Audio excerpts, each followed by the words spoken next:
kaweefube w'okuzza obuggya endagamuntu n'okuwandiisa bannayuganda abalala okuzifuna ab'ekitongole ki NIRA nga bali wamu ne Minisita y'ensonga z'omunda mu ggwanga bakyagenda mu maaso n'okutalaaga eggwanga nga basisinkana abakulembeze ku mitendera egy'enjawulo. Olwaleero bano babadde mu kibuga Masaka ng'eno abaayo banenyeza ekitongole ki NIRA okukola ensobi mu ndagamuntu ezaakolebwa ekibataataaganyizza okwenyigira mu nteekateeka ezimu. Kyatuuka mu kunsasula ssente ne bagamba nedda si yeggwe era ne bakwata ssente zange kumanya emyezi 6. Kamera ezituleetebwa okukuba abantu n'emukuba ng'alina amatu 2 naye nga balabako muki omunga ne feesi erige ekiboote otuka ku airport bagamba amannya geekano naye ekifaananyi kirige ekitali kikyo.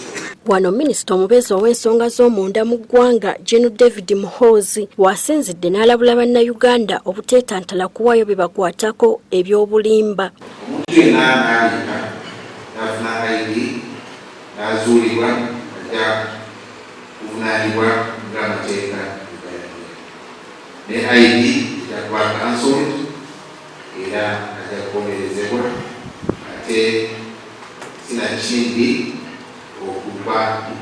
Abalala beeraliikirivu ku bagwira abayinza okufuna endagamuntu ne babafuukira ekizibu mu bitundu byabwe. Kubanga tulina abantu abava mu nsi ez'ebweru okugeza nga Rwanda, Burundi ne bajja nga oluusi ebyensi ezeewaabwe zibakoze eki oba nga bakoze ebikolobero ab'ebikolobero ne bajja ne babeera mu kitundu kyaffe ne babeereramu ddala. Kakati bwe tugamba nti bewandiise emirundi 2 bajje n'eno security wise tuli safe.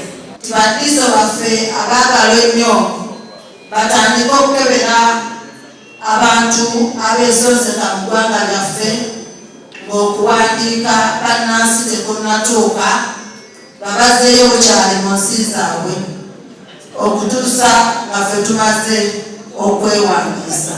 Minisita era avumiridde n'ekyabawozi b'ensimbi abatwala endagamuntu z'abatuuze kyagamba nti kikyamu nti kubanga kya bugagga kya ggwanga. Kozesa kkaadi ng'omusingo okwewola ssente.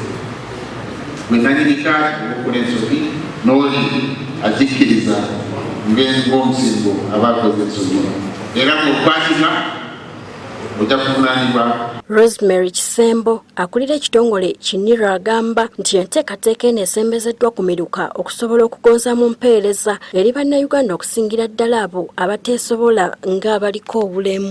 Obuweereza tubusembeza kumpi nnyo n'abantu naye bwe tuba nga tukoleganye bulungi ne parish chief n'oyo alina obulemu nga tasobola nakuva waka tusobola okukwatagana bulungi ne tulaba nga tulakuseeko. Enteekateeka y'okufuna endagamuntu empya yakutandika nga lumu omwezi ogujja. Gertrude Mutyaba agafeeyo ku Spark TV.